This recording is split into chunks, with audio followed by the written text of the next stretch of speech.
हम एक विधायक, हम राज्य सरकार को बोलेंगे, कौन सा बोली हम सेंट्रल गवर्नमेंट बोलेंगे?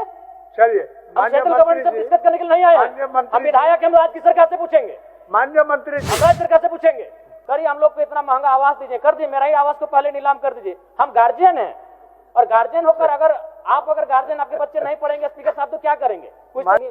ये बहुत गंभीर विषय है। और नहीं तो जो विधायक निधि है नहीं दीजिए। ऐसे भी हमको 5 करोड़ में क्या बनाते हैं? पीसीसी बनाते हैं। पीसीसी नहीं बनेगा तो हमको कोई फर्क नहीं पड़ेगा, लेकिन अगर 5 साल बच्चे नहीं पढ़ेंगे तो इस राज्य को फर्क पड़ेगा, इस राज्य के भविष्य को फर्क पड़ेगा। इसीलिए आप 5 करोड़ का जो विधायक निधि देते हैं, वैसे उससे कुछ काम नहीं होता है। पीसीसी, गली, फाइबर ब्लॉक 200 फीट 250 फीट का काम करते हैं, जो अगर 5 साल 10 साल नहीं होगा तो फर्क नहीं पड़ेगा, लेकिन बच्चे नहीं पढ़ेंगे मंत्री जी, फर्क पड़ेगा, एक जनरेशन में गैप आएगा। तब केंद्र का अंश नहीं मिल रहा है, तब तक आप तमाम छात्रों को ब्याज रहित ऋण दे दीजिए। जब अंश आ जाएगा आप काट लीजिएगा। मेरा प्रश्न बड़ा ही गंभीर है। आज पूरे राज्य को पता है कि आज विगत वर्षों से ओबीसी के छात्र छात्राओं को स्कॉलरशिप नहीं मिला है, और इस पर जब भी बातचीत होती है तो विभाग, राज्य सरकार केंद्र को दोष देने का कार्य करती है। तो मैं स्पष्ट जानना चाहता हूं, क्योंकि इन्होंने उत्तर में भी लिखा है कि केंद्र सरकार से राशि प्राप्त होने के उपरांत भुगतान की कार्रवाई की जाएगी। तो मान के चलते हैं अगर केंद्र ने राशि का भुगतान नहीं किया तो आप स्पष्ट शब्दों में कह दीजिए कि ओबीसी छात्र छात्राओं को स्कॉलरशिप नहीं मिलेगा। बस हम इतना जानना चाहते हैं, अगर केंद्र ने राशि का भुगतान नहीं किया तो आप देंगे कि नहीं देंगे, एक लाइन में कह दीजिए। काहे इतना मतलब विवाद खड़ा करना? छात्र राजनीति में क्यों पिसेंगे? एक लाइन में, अगर केंद्र ने राशि का भुगतान नहीं किया तो आप देंगे या नहीं देंगे? माननीय मंत्री महोदय। माननीय मंत्री जी, सर, क्लास 1 से 8 तक कोई प्रॉब्लम नहीं है ओबीसी का, क्योंकि सारा पैसा स्टेट देती है। प्रॉब्लम सर 9 और 10 और पोस्ट मैट्रिक का है, और इन दोनों में 60-40 का रेशियो है। अब कानून बना है तो बना है सर, तो हम लोग तो वेट करते हैं, और इसीलिए हम मंत्री जी के पास भी गए, भारत सरकार के पास, और उनको सारा आंकड़ा भी बताए कि आप हमको देंगे तभी मेरा जो मेरा बजट का पैसा है सो खुलेगा।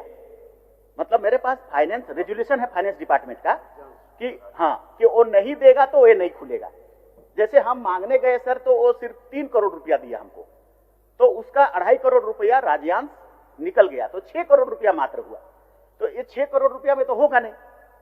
अब हम फिर भी वेट कर रहे थे कि वो अगर आ जाए, मिल जाए, क्योंकि वो आ करके बोले भी कि मंत्री गए थे और हम उसको एश्योर किए हैं कि और ज्यादा पैसा हम भेजेंगे, लेकिन अभी तक वो आया नहीं सर। तो क्या पता आएगा कि नहीं आएगा, हम लोग भी असमंजस में हैं, और नहीं आएगा तो हमारे बच्चों का क्या होगा ये भी हम लोग सोच रहे हैं सर। और इसीलिए हमारे पास बजट में जो पैसा है, क्योंकि उसके लिए एक प्रावधान है कि उधर से आएगा तभी हम खोल सकते हैं, इसको शिथिल करने की आवश्यकता हम महसूस कर रहे हैं सर। हमको देना है सभी ओबीसी बच्चों को, उसको आगे बढ़ाने के लिए हमको महसूस है इस बात को। इसलिए सर करीब करीब हमारे पास काफी इतना पैसा है जिससे कि ये संभव हो जाएगा। बजट के अनुसार 275 और 9-10 के लिए 39 करोड़ और 275 करोड़ है हमारा पोस्ट मैट्रिक के लिए, इतना पैसा है। तो ये शिथिलीकरण के लिए हम लोग लेटर लिख रहे हैं। कल हमने पित पत्र भी जारी कर दिया सेक्रेटरी को कि आप इसका वैकल्पिक व्यवस्था करें। केंद्र नहीं देगा तो उसकी बात है, मत देने दीजिए, हम क्या करेंगे उसको बात बताइए, मेरे पास बजट में है उसको क्लियर करिए। तो हमने लिख दिया है, कुछ दिनों में हम लोग इसका व्यवस्था करेंगे। पिछले कल के अनुसार हम शायद लगता है कि इसको हम लोग ठीक कर लेंगे। चलिए जयराम जी, अच्छा उत्तर हुआ। यानी ठीक है अध्यक्ष महोदय, 1 साल से ज्यादा हो चुका है, तो वही तो नहीं, सही बात। अगर केंद्र नहीं दिया तो क्या आपके पास विकल्प है, क्या तैयारी आपके? नहीं तो जयराम जी, सर आप शायद ध्यान से, 1 साल से ज्यादा हो चुका है। नहीं सही बात हो चुका है, सही बात है। केंद्र आपका सवाल को मंत्री जी स्वीकार भी किए और पित पत्र भी लिख चुके हैं। ये उत्तर नहीं हुआ।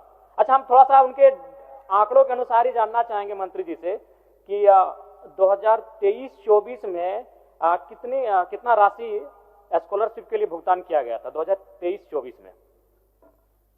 माननीय मंत्री जी, 2023-24, हालांकि 2023-24 में आप शायद नहीं थे, फिर भी थोड़ा सा जानकारी हासिल करके। सर 23-24 में ठीक है, हाँ बोल रहे हैं, ये तो लिखा हुआ 23-24 में 67.88 करोड़ हम लोगों ने डिमांड किया था, उसके बदले में 7.35 आया, केंद्र का हिस्सा इतना ही आया। 24-25 में 66.14 करोड़ रुपया डिमांड किया, 12 ही करोड़ आया। 25-26 में 45.91 करोड़ डिमांड किया, 3.95 ही करोड़ आया। फिर पोस्ट मैट्रिक में भी ऐसे ही हुआ सर, 271 करोड़ रुपया का हम लोग डिमांड किया, 77 करोड़ रुपया मात्र आया 23-24 में। 24-25 में 353 करोड़ का डिमांड किया, आया 33 करोड़। अभी 25-26 में 370 करोड़ का जरूरत है, उसमें जीरो आया, एक और नहीं आया। तो नहीं आ रहा है तो क्या करेंगे हम लोग सर? वही तो मैं कह रहा हूं कि ठीक है, मैं एक सुझाव देना चाहूंगा। बताइए सुझाव बताइए। मैं एक सुझाव देना चाहूंगा कि जब तक केंद्र का अंश नहीं मिल रहा है तब तक आप तमाम छात्रों को ब्याज रहित ऋण दे दीजिए। जब अंश आ जाएगा आप काट लीजिएगा। ये बहुत गंभीर विषय है। और नहीं तो जो विधायक निधि है नहीं दीजिए। ऐसे भी हमको 5 करोड़ में क्या बनाते हैं, पीसीसी बनाते हैं। पीसीसी नहीं बनेगा तो हमको कोई फर्क नहीं पड़ेगा, लेकिन अगर 5 साल बच्चे नहीं पढ़ेंगे तो इस राज्य को फर्क पड़ेगा, इस राज्य के भविष्य को फर्क पड़ेगा। इसीलिए आप 5 करोड़ का जो विधायक निधि देते हैं वैसे उससे कुछ काम नहीं होता है। पीसीसी, गली, फाइबर ब्लॉक 200 फीट 250 फीट का काम करते हैं, जो अगर 5 साल 10 साल नहीं होगा तो फर्क नहीं पड़ेगा। लेकिन बच्चे नहीं पढ़ेंगे मंत्री जी, फर्क पड़ेगा, एक जनरेशन में गैप आएगा। तो आप उसे रोक दीजिए। करिए, हम लोग को इतना महंगा आवास दीजिए, कर दिए। मेरा ही आवास को पहले नीलाम कर दीजिए। हम गार्जियन हैं और गार्जियन होकर अगर गार्जियन आपके बच्चे नहीं पढ़ेंगे स्पीकर साहब तो क्या करेंगे, कुछ तो उपाय करेंगे।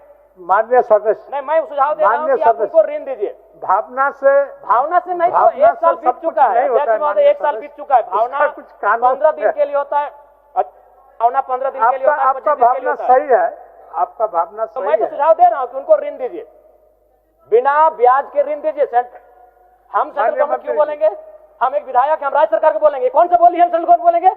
चलिए, हम सेंट्रल गवर्नमेंट से डिस्कस करने के लिए नहीं आए हैं। हम विधायक, हम राज्य की सरकार से पूछेंगे। माननीय मंत्री जी, हम राज्य सरकार से पूछेंगे। बोल रहा है, ये ऋण का बात नहीं है। हमने जैसा आपको कहा सर, मैंने क्या कहा? मैंने ये कहा कि पीत पत्र हमने जारी किया है वित्त विभाग का रेजुलेशन को शिथिलीकरण करने के लिए। तो क्यों ऐसा किया? पैसा लाने के लिए। ज्यादा से ज्यादा जल्दी से जल्दी पैसा आएगा, हम लोग डिस्ट्रीब्यूट करेंगे। लेकिन हम केंद्र का हिस्सा है तो उसको देना उसका ऑब्लिगेशन था कि नहीं था? उसको वेट करेंगे कि नहीं? वेट कर रहे थे, नहीं आया तो अब हम अपना प्रक्रिया शुरू कर दिए स्टेट का पैसा देने के लिए। कुछ समय लगेगा, कर देंगे हम लोग। ठीक, कर देंगे। अध्यक्ष महोदय, इससे संतुष्ट थोड़ी हो पा रहे हैं। आप नहीं दिया केंद्र तो क्या करेंगे? वही एक लाइन बोल दीजिए। नहीं, हम कुछ नहीं, बोल दीजिए एक लाइन में कि अगर केंद्र का अंश नहीं आया तो राज्य के ओबीसी छात्रों को स्कॉलरशिप नहीं देंगे। जयराम जी, माननीय मंत्री ने बड़ी उदारता के साथ आपको जवाब दिया। एक मिनट महोदय, आदरणीय मंत्री जी से भी हम कहेंगे 1 साल से ज्यादा हो चुका है। हाँ, ठीक है। विलंब के लिए मंत्री जी को भी दुख है, तकलीफ है, और उन्होंने इसको भुगतान कराने की दिशा में वित्त पत्र लिख चुके हैं। एक नियम है, उस नियम को सिर्फ शिथिलीकरण करने के लिए। तो जैसे ही शिथिल हो जाएगा भुगतान करेंगे। बच्चों, हम बोल रहे हैं, तब तक ऋण दे दीजिए ना, बिना ब्याज पर ऋण दे दीजिए।